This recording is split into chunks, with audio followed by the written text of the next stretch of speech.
In 1453, the Ottoman Empire seized control of Constantinople, abruptly shutting down the western end of the Silk Road. Trade in essential goods like spices, silk, and precious metals ground to a halt. In its place, the Ottomans imposed massive tax hikes that threatened to bankrupt European merchant houses. Facing financial ruin, Spain backed a wildly expensive gamble in 1492.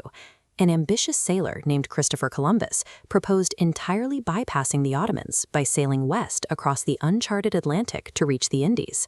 Spain's presence in the Americas grew from a frantic economic workaround that accidentally hit land. They had found a sudden, massive source of wealth while searching for a way to save their old trade routes. Word of this uncharted landmass quickly filtered back across the ocean, instantly sparking a volatile rivalry between Europe's two naval superpowers, Spain and Portugal. To prevent an outright war over the territory, Pope Alexander VI stepped in. In 1494, the Treaty of Tordesillas drew a literal line straight down the middle of the Atlantic Ocean. Everything to the west was handed to Spain, while the eastern territories went to Portugal. But there was a massive geographic blind spot. A sizable chunk of South America, modern-day Brazil, was actually protruding into Portugal's side of the demarcation line.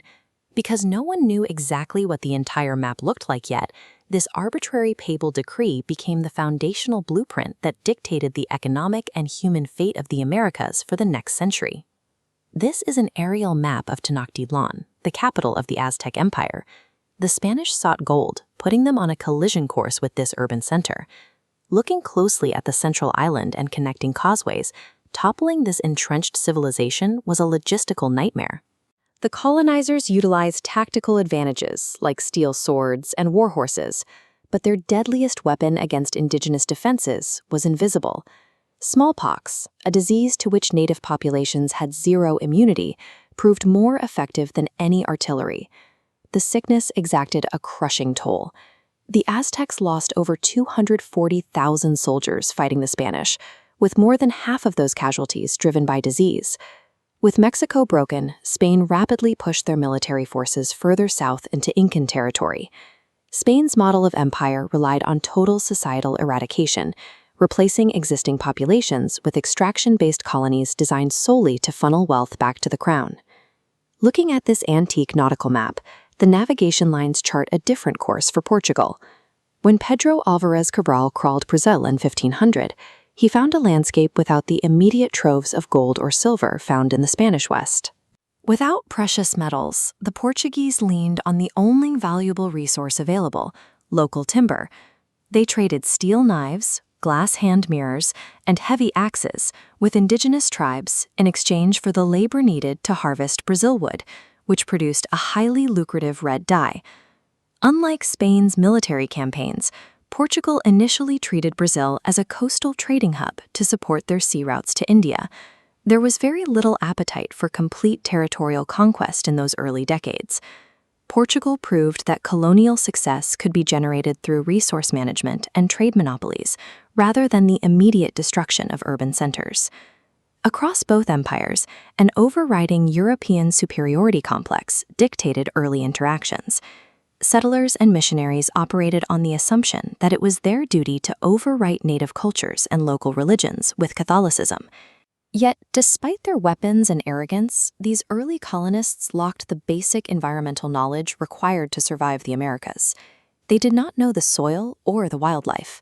European survival routinely came down to local indigenous tribes teaching them critical agricultural and hunting techniques. The very populations the Europeans dismissed as uncivilized were the reason these early colonial startups didn't starve to death within months of making landfall. Neither France nor Britain answered to the Pope. Ambitious monarchs like Queen Elizabeth I rejected the Treaty of Tordesillas, seeking their own pieces of the continent.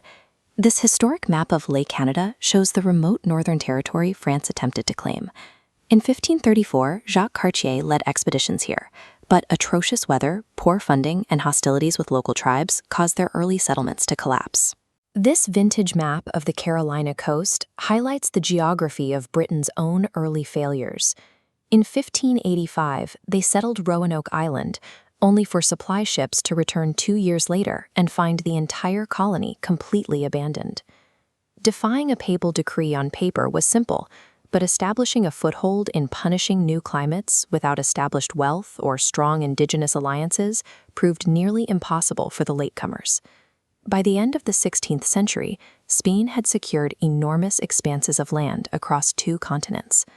As disease decimated native populations, colonizers pivoted toward the West African slave trade to replace the lost labor force. A desperate attempt to bypass a blocked road to Asia had established a brutal system of global resource extraction.